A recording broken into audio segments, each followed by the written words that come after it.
What a crazy week it's been. President Donald Trump announced tariffs on Canada, Mexico, and China. The stock market went down, Bitcoin dropped.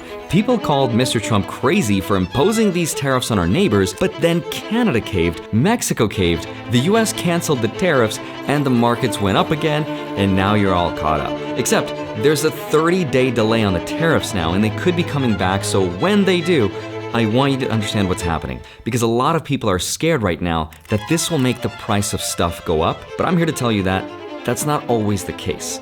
So if you're someone who's just trying to invest their money, and you're trying to understand what the heck is happening, I'm going to break down the trade war, what it means for the economy, and what history tells us about similar situations. But I also want to go deeper, because behind this trade war is something so much bigger: the fate of the US dollar, and the possibility of something called the Plaza Accord 2.0, and what that means for stocks, real estate, Bitcoin, and your portfolio. Because the truth is, right now, on the global economic stage, there's a game of 4D chess that's being played right in front of us, and that's what I want to help explain. So let's get into it.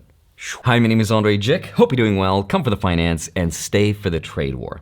Now, by now, you probably already realized that the United States has won the trade war between Mexico and Canada. They're already putting more agents on the border to stop organized crime and drug trafficking. And by the way, here's how you can tell which country is going to win a trade war. You can measure how much a country's paycheck relies on another country's trade. For example, Canada's exports as a percentage of their GDP with the US is 22%, and for Mexico, it's 35%. But US exports as a percentage of its overall income is 1.5% from Canada and 1.2% from Mexico, meaning Canada and Mexico rely a lot more on the US than the other way around. So in a game of chicken, the US is going to win. Now, one of the biggest misconceptions about tariffs, though, is that it leads to inflation or prices going up. Now, I'm sure you've seen those scary headlines, but they're wrong. If you ever study economics, and people like Milton Friedman, who's considered to be one of the most respected economists of all time, he said that the only entity that can create inflation is the government. No one else can make prices go up other than those who possess the power to create money. They don't produce inflation for one simple reason. They do not own a printing press on which you can turn out green pieces of paper. Consumers don't produce it. Producers don't produce it. The trade unions don't produce it. Foreign sheiks don't produce it. Oil imports don't produce it. What produces it is too much government spending and too much government creation of money and nothing else. Now, thankfully, we have Elon Musk and Doge, which are meticulously analyzing government spending and cutting it. And that's really good, because it allows us to make the government smaller and to cut corrupt, inefficient spending, which allows the country to rely less on its citizens for income, aka taxes. So by introducing strategic tariffs and cutting government spending, it's possible for the US to lower prices and spend less on taxes.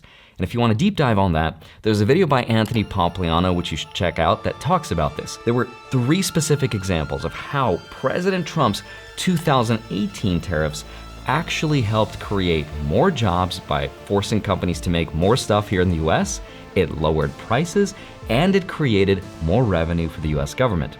Because after the 2018 tariffs, the price of solar panels went down, the price of washing machines went down, and the price of US steel went down. The experiment was considered a success. So what we're seeing right now is a strategic use of these tariffs to get what the United States wants.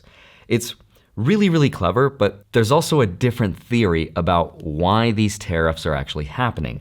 And to understand what's really going on, I want to help explain something called the Triffin Dilemma. So the Triffin Dilemma was named after Robert Triffin, who was a Belgian-American economist, and in the 1960s, he discovered a really big problem. What he found was that any country that was creating the world's reserve currency, like the US does with the dollar, faces a fundamental conflict. On one hand, the world needs more dollars to allow for global trade and to grow their economies. Cool. But on the other hand, for the US to supply these dollars, it has to run big trade deficits by importing more than it exports. And this creates a long-term problem. The more the US prints dollars and runs deficits, the more fragile the confidence in the dollar becomes. Eventually, other countries start questioning whether the US can maintain its financial stability. Now, Triffin warned that this could lead to a scenario where countries lose trust in the dollar, ultimately forcing the US to choose between providing global liquidity or protecting its own economic interests. Now, I realize how insanely complicated all that sounds, so let me give you a super easy to follow analogy. Imagine a world-famous casino where players from all over come to gamble. The casino has special chips that everybody trusts, and soon these chips become so accepted that people start using them for games outside the casino in their own personal games at home.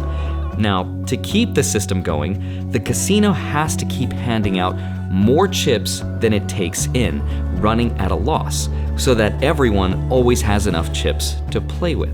But here's the catch. The more chips the casino makes and the more its debt grows, at some point, players might start wondering, are these chips worth as much as they used to be? What if other casinos make their own chips, and what if the other players actually start using them? And that's exactly what's happening with the US and the dollar. Eventually, players might stop using the US chips and switch to another casino's.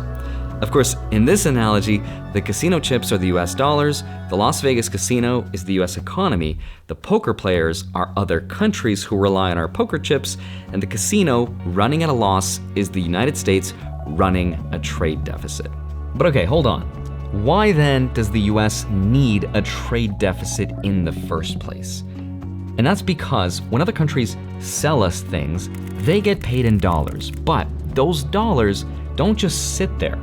Foreign governments and businesses reinvest those dollars back into US assets, buying stocks, US real estate, and treasury bonds. Now, this keeps the loop going. The US buys goods, dollars flow overseas, then those dollars come right back into our financial system. If the US suddenly stops running deficits, less dollars flow into global markets, demand for dollars drops, and suddenly the whole system starts breaking down. That's why this trade war isn't just about tariffs, it's about whether the entire financial system can keep working the way it always has been. So how do you fix it then? Just keep the players gambling, right? That's how real casinos work. Except the difference is real casinos are taking more from players than they're paying out. That's why they exist. A non-profitable casino couldn't last for very long.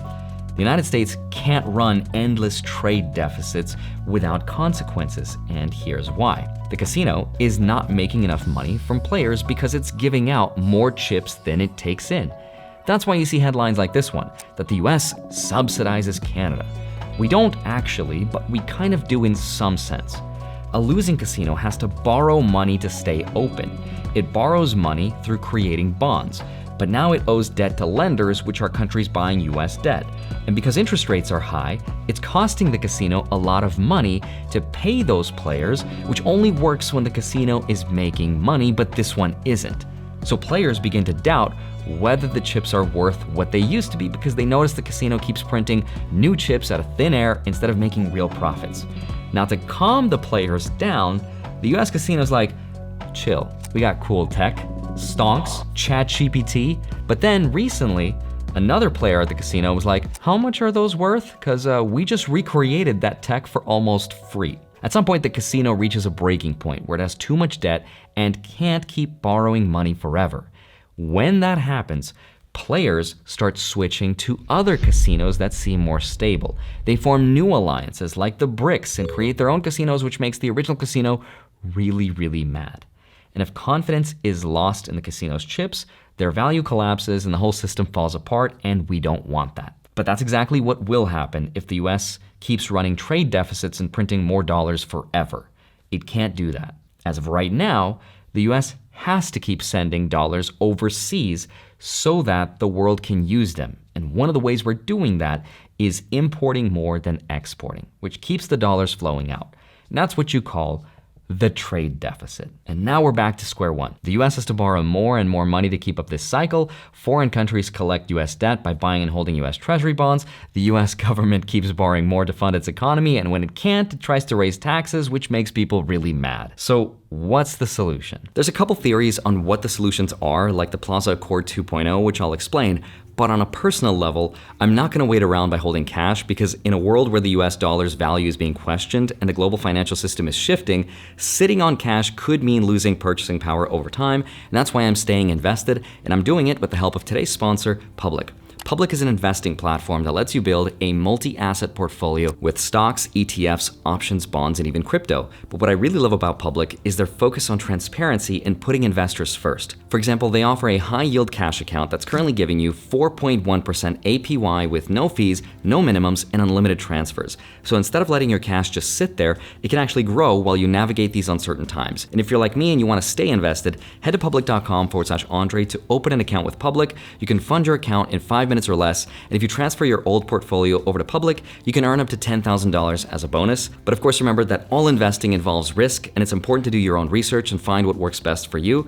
And that's why I appreciate Public's commitment to transparency. They have an AI tool called Alpha, which provides AI-powered insights and detailed data to help you make informed decisions. And when I open the Public app, I can see different notifications from Alpha that clue me into everything that's happening in my portfolio. And instead of telling me the stock is up or down, Alpha will actually explain the why behind the move. I don't have to read through earnings reports and such, and Alpha scrapes all of that information for me. So if you're ready to take control of your investments, check out Public at public.com/Andrei. Thanks to Public for supporting the channel and helping us all invest smarter. And now let's get back to the trade war. Now there's a couple interesting theories about what the possible solutions are, but one of the most interesting ones I found is the Plaza Accord 2.0. Here's the thing about tariffs. The market right now is freaking out because it doesn't know how long these tariffs will last, which tend to hurt it. If the US suddenly imposes tariffs to reduce trade deficits, which we just did, it could disrupt the fun of this casino. If players are charged a percentage of their winnings as they leave the casino, some players won't want to play. The strongest of players would be like, I'll just make my own casino. But the smaller neighboring players that rely on having fun here are gonna be forced to stay here. They have no choice. They might complain about it, but they'll capitulate. And what does the US casino really actually want? It wants a weaker dollar, aka a less valuable poker chip, so it can hand out more poker chips. That's the Plaza Accord 2.0. And believe it or not, this has happened in the past. The original Plaza Accord happened in 1985 when the US, Japan, Germany, France, and the UK all agreed to weaken the US dollar on purpose. The US wanted this. Why? Because a strong dollar was hurting US exports. World leaders worked together to lower its value, and this helped the US stay competitive. That's what President Donald Trump is after. He wants to create so much pressure and so much aggression, we're gonna buy your country, right? That it will open up negotiations to weaken the dollar, to reset expectations. He wanted this in his first term when he was president by pressuring Mr. Powell into lowering interest rates. But Papa Powell and Mr. Trump don't really see eye to eye all the time. Mr. Trump wants a weaker dollar so that US exports become cheaper, making American businesses more competitive. But Papa Powell, as head of the Federal Reserve, has a different goal. He's focused on keeping inflation under control. He does not care about the stock market. Inflation is his legacy, and that's why he wants interest rates higher for longer. But here's the problem. Higher interest rates make the dollar stronger because it attracts money from all over the world to be parked here, more demand for poker chips. So Mr. Trump is using tariffs not only as a weapon to create pressure and potentially slow the economy, but ultimately to force Papa Powell's hand into cutting interest rates to re-stimulate the economy. It's a classic Trump strategy. Maximum pressure, maximum chaos, and then ultimately, boom, art of the deal, weaken the dollar. So the question is, what happens to stocks and real estate and Bitcoin and all these other assets? They tend to go up. Stocks tend to benefit because lower interest rates make borrowing cheaper, which boosts growth stocks, tech stocks, and high-debt companies. And historically, stock markets prefer when the dollar is weak because companies that export goods, like Apple and Tesla, become more competitive. Real estate benefits because lower rates means cheaper mortgages, and investors that want to protect their buying power might also flood their money into hard assets, like property. Bitcoin and gold are apex predators in the domain of property. That's why gold just hit an all-time high recently. And as fiat currencies weaken, people look for alternatives that hold their value over time. That's what I think the smart investors see. I think that's a really interesting theory. Now, the real big takeaway is that on a personal level, cash is probably going to lose purchasing power in this scenario. Investors who sit on too much cash while the dollar weakens could see their savings eroded, possibly by inflation, but definitely by asset values going higher. If this theory plays out, we're looking at a future where the financial system changes in a really big way. The US could be heading toward a long-term period of lower interest rates and a weaker dollar, high growth, similar to what happened after the original Plaza Accord. And if that happens, the biggest winners will be those who hold assets. But anyone who relies on things like fixed income savings or an income that doesn't keep up with inflation will unfortunately be left behind. But all of this is, of course, allegedly for entertainment purposes only. If you found this breakdown helpful, smash the like button, subscribe if you haven't already. I hope you have a wonderful rest of your day. I'd love to see you back next week. I'll see you soon. Bye-bye.